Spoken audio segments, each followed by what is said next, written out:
Hi, welcome to Magic this week. And in Magic this week, now that we got Amonkhet finally fully spoiled and all that, we have our gods of Amonkhet. I'm certain other people are making this video, and I might as well throw my hat in the ring what I think about it. Versus the Theros mono gods, mind you, because if you're asking me which are better, the Theros god pantheon versus the Amonkhet 5 current god pantheon we have, I'm going to say it's the Theros one. But obviously that wouldn't be fair. So comparing just the mono ones to each other, who stacks up better as cards? Not necessarily in the lore. Because if you're asking me what the lore or from the lore standpoint is, I would kind of have to go more towards Theros gods, because they are larger, just have overall more power from what we can see. Even though the Amonkhet gods are constantly creatures. But that being said, yeah. So we're gonna look at them from this. Now, the way I'm judging if which one is better than the other is in two forms. One, basically in the turn that you're playing them, like from the minimum turn you're able to play them, or two, if you're top decking them on turn, I don't know, 10, and you have no other like lands in your hands. Basically, like I said, top decking, hence or land in your hand, cards in your hand. Hence term top decking. And let's say you have 10 mana on the field. Let's just say that, because like turn 10, maybe turn 12, that seems kind of, well, you'd be having to get a mana every turn. Let's go 8. Let's go 8. 8 doesn't sound too unreasonable at turn 10. So that's how I'm judging them. So we're gonna go just by as the color wheel goes. We're gonna go white to blue to black to red to green. And starting off is the white ones. Now we have Oketra the True, who is our white god from Amonkhet. Oketra the True is 1 white, 3 of any color, god. She is a creature constantly. The difference between the Amonkhet ones and the Theros ones is that they are always creatures. Now, unlike the Theros gods, they do not have anthem-based effects that affect every creature in the field. They just have standard effects that they have, like standard keywords. In this case, she has Double Strike. She's a 3/6. She cannot be attack or block unless you have 3 other creatures on the field. But her other ability, 3 of any color and 1 white, puts a 1/1 vigilance soldier into the battlefield. Versus Heliod, who is again who actually costs the exact same, 3 of any color, 1 white, 5/6, Devotion 5. Now, for those of you who don't remember Devotion, quick recap: Devotion is the mana symbols on the battlefield is the devotion cost. If you have a devotion to, I don't know, 6 or 7, or let's say 3, you need at least 3. Okay, let's use this for example. Devotion white for 5. Meaning you need to have 5 cards, or you need to have 5 white mana symbols on the field between the cards you have, at least for this card to be a creature, in this case. Now, Heliod always does give vigilance, so he always has the anthem ability of vigilance going on for your entire team. And for plus 2 white and 2 of any color, you can put a 2/1 creature token in the battlefield. This can also be activated at any time. So, when playing these creatures, who's going to be the more effective creature? Well, or who's going to be or when playing these cards, who's really the more effective god to be playing? Well, in terms of playing them as creatures, I'm going straight for Oketra, because on turn 4, and we're going to go turn 4 leading into turn 5 in this case, so the turn you play them plus leading in turn you can actually attack with them, with the exception for our red god, which we'll get to that. But I'm going to go with Oketra simply for the fact that it's very easy to just spam for like up until you get to turn 4 where you can play this card. I'm going to play a Sacred Cat. I'm going to play a 1-drop. I'm going to play a 1-drop. It's very easy to do that. And just be able to use her the next turn you play with her. Also, in terms of pure combat, she's stronger than Heliod in terms of pure combat because of the Double Strike. Heliod has better overall power and toughness at 5/6, but because of the Double Strike, you might as well be treating her as a 6/6.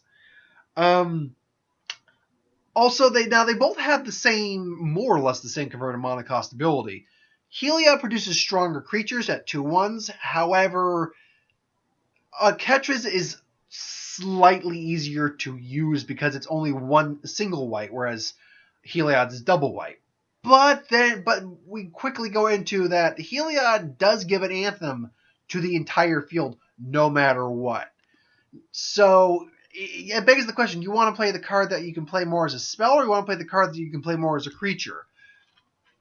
Now, in terms of actual, again, in terms of combat, in terms of playing it on the turn you play it, and then the following turn, you're going to probably be better off playing with a Ketra. If we're going with top decking, now in top decking, if we're going with 8 mana, you're going to play this guy. You'll have 4 mana left over. Assuming you don't have any creatures out on the battlefield when you play that, and when you play this creature or play this card, it's again actually going to be a Ketra, I'm going to say. Heliod will produce you a 2-1 as opposed to a 1-1.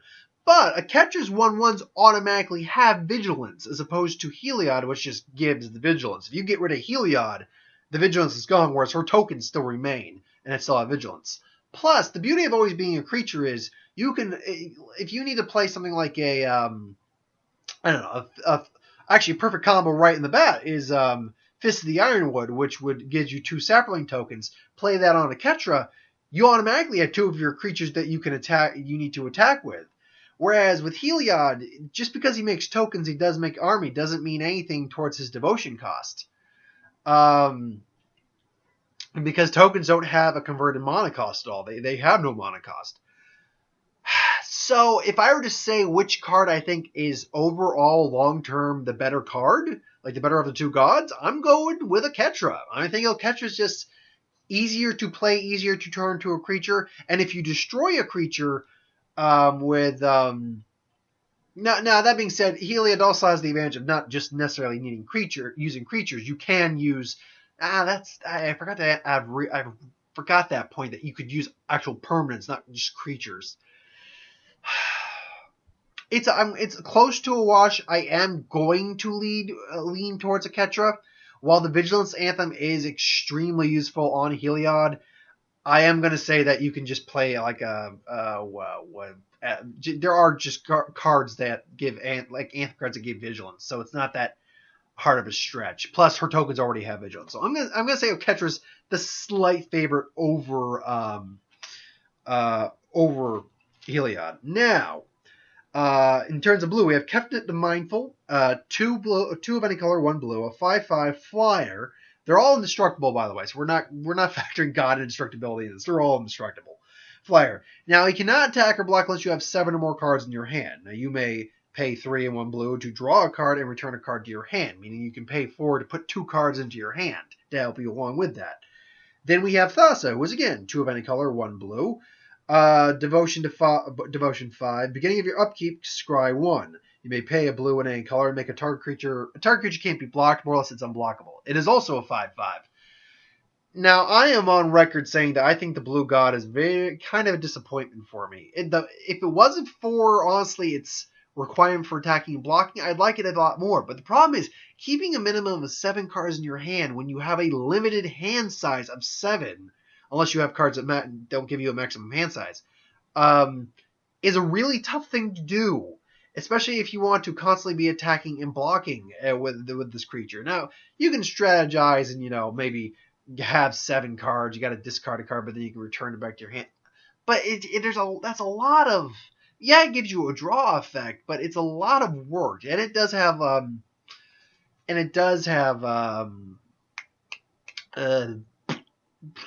evasion, with flying.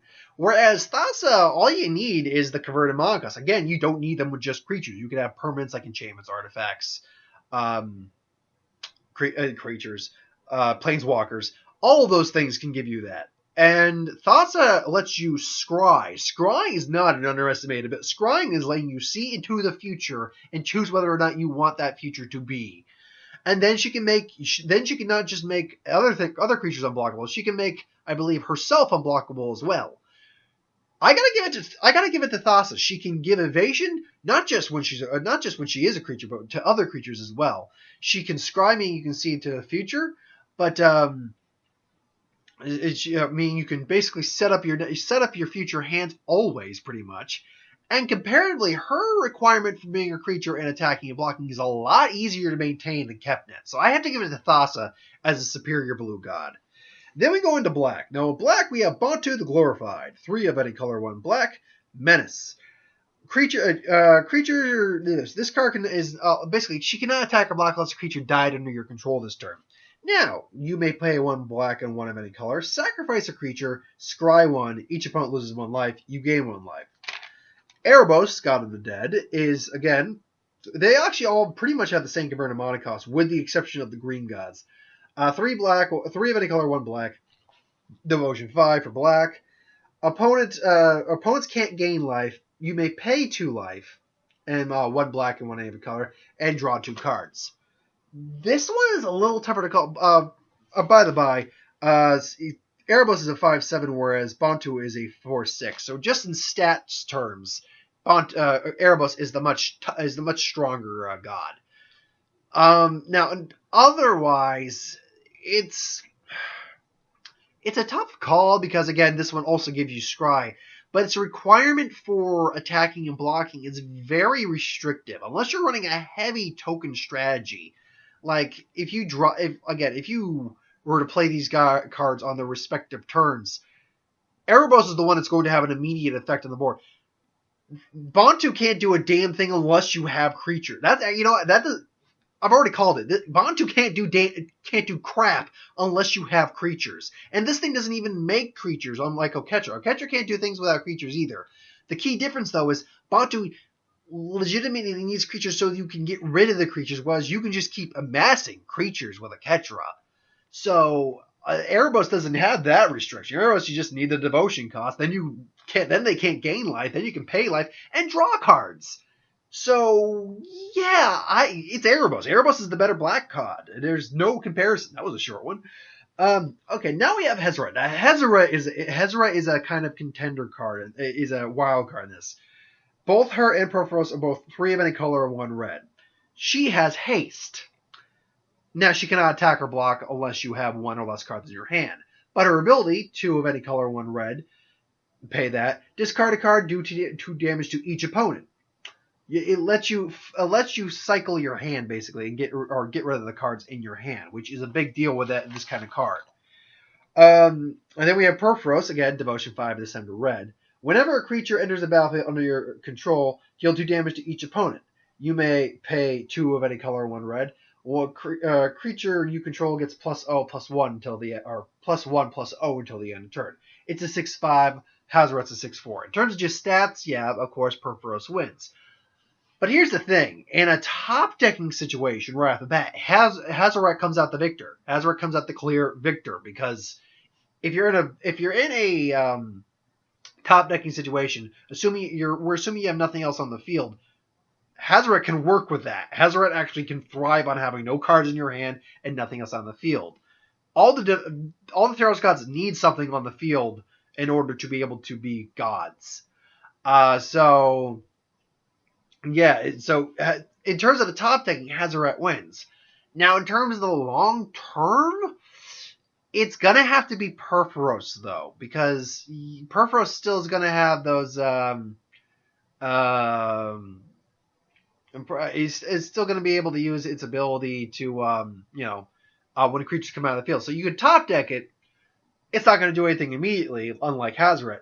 But...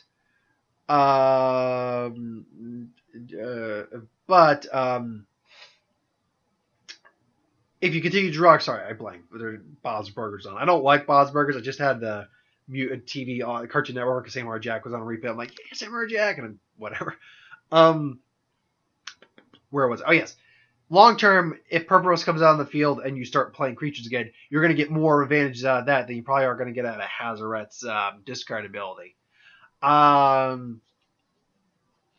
So, and then you talk about when you just play them, you're going to have to get rid of your hand in order to have Hazaret work, whereas you don't have to do that with Perforos. Perforos will just wait until you get enough creatures and then it becomes a creature.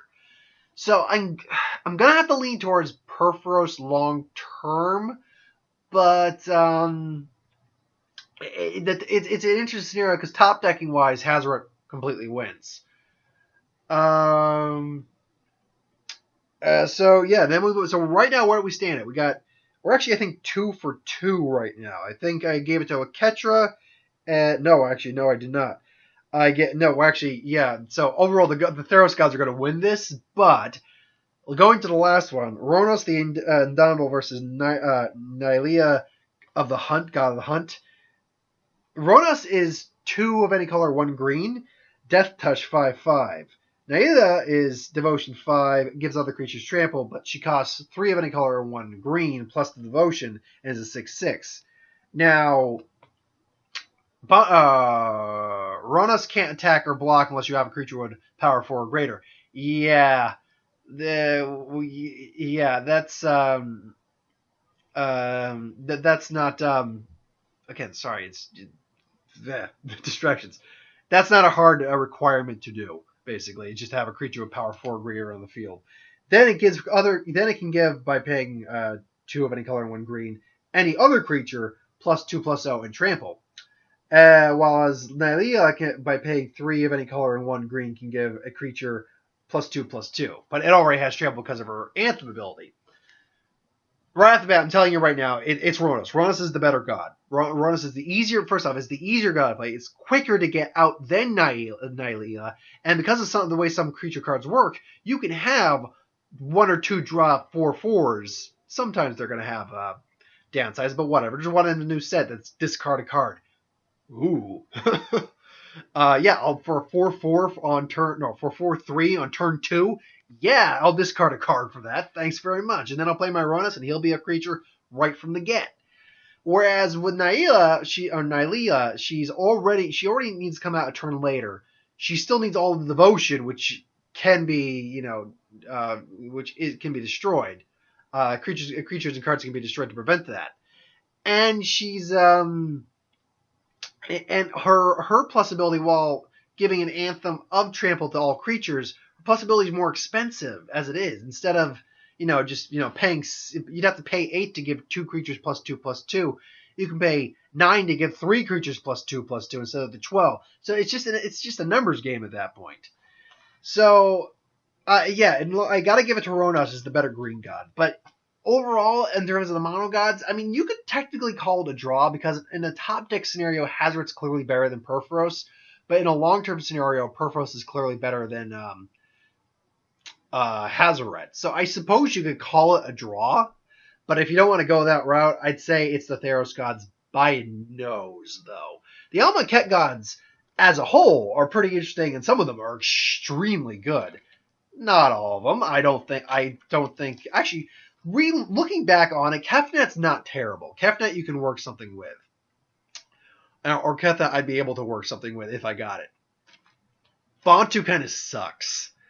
And I say that because you need to be in the right deck with Bontu. If you're not, Kefnet can kind of work itself out in its own way, whereas Bontu needs to be built around.